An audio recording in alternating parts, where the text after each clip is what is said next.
He's looking in his mirror, looking at Harvick. Man, I didn't mean to do that. Sorry. I'm sorry. I really screwed up.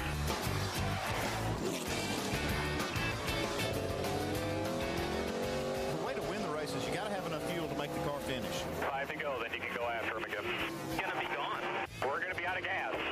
Gone then. Caution, that's it. That's it. Race is over. Marcus Ambrose goes to victory lane for the first time in his career at Watkins Glen.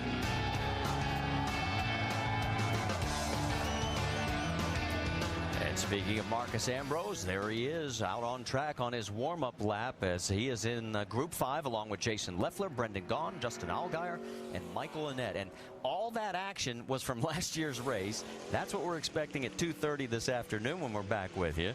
And fuel and brakes will be the two topics you'll hear us talking an awful lot about. Jason Leffler, boy, what a day he has had in the last 24 hours. Let's take you back to yesterday. Just coming out of turn 9, you see the car get loose. He hits the tire barrier that separates that fence. See how much damage it does to the car. Just tore it to pieces. Had to bring out the backup, Andy. Yeah, he's going to have to be very careful in this qualifying session, too, because this is his backup, and he doesn't have another one. So, you know, he needs to try to go fast, but at the same time, he's got to be careful and stay on the racetrack. He's locked in. So, yeah, this is basically let's check for leaks. Let's get the car set as best we can and then go race. Right now, Marcus Ambrose wants to establish a benchmark, and we're getting a track temperature because we want to compare it to later on because the sun is really starting to cook here at the Glen.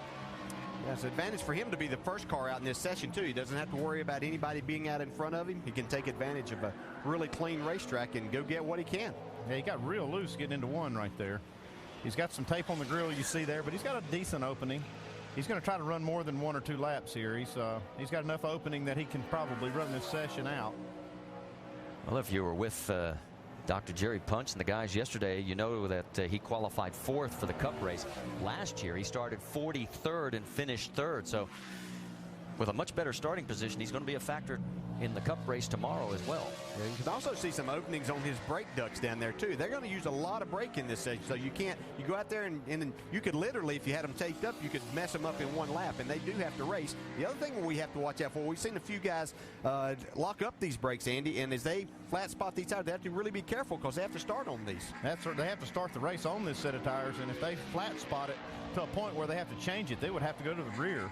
You can see he's got a great lap going so far. Marcus Ambrose does. Well, we saw some of these guys early on that really were locking up the brakes. I'm sure they'll be looking at that. They can change that. But look at this lap. Marcus Ambrose is getting ready to lay down on these guys.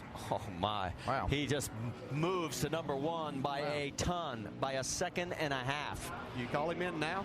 No. You got some fast cars going behind him, and I would like to try to see what this car would do if he could run a little faster. Dave? And a 1:13.32, Ron Fellows, would you like any part of that based on how the 5 car's been running?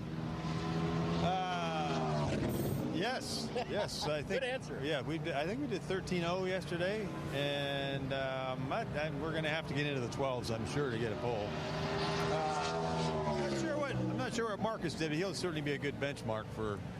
That was his time. So that was his time. That was Marcus's time, a 73.32. So, okay. But he's got a couple more laps out there to go. How's the handling been on your car? You were fastest in final practice. Yeah, we're pretty good. You know, we're just trying to make just a little bit more total grip, but balance-wise, we're pretty sporty. Brian Campy, Cam Strader, all the guys in the Fast Knowledge Chevy are doing a great job for me. And you know, this is basically the same group of guys as I had in Montreal. So we although our history is short, it's the same crew. And you know, Brian's got a pretty good handle on what it is that I need the car to do for me. So far, so good. And I got a new number for you. The last lap, Marcus, was actually a 1:12.33. This one is probably a little bit faster. So hang in there. We know you can do well. Jamie? So 5 groups are down.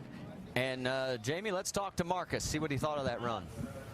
Well, Marcus Ambrose checking things out. Only 2 laps for you, though, Marcos. Were you happy with the run?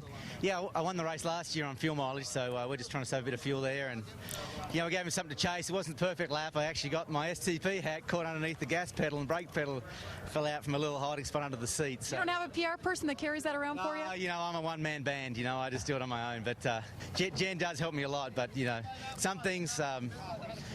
I mess up myself. But just really pleased for my team. We're a part-time effort here, just trying to win the race. The nationwide team has gone back to a part-time schedule, and we've dragged guys off our cup deal, and guys have come in to help us out just for the weekend. I'm just really pleased that we're able to lay a good lap down for them, and hopefully it sticks. What a great year it was last year when he won this race. We'll see if he could do it again later this afternoon, Marty. Well, and it just shows you how well they have thought this race out. Thinking about fuel, we mentioned it. We'll be talking about it a lot during the race, Group 6, when we come back.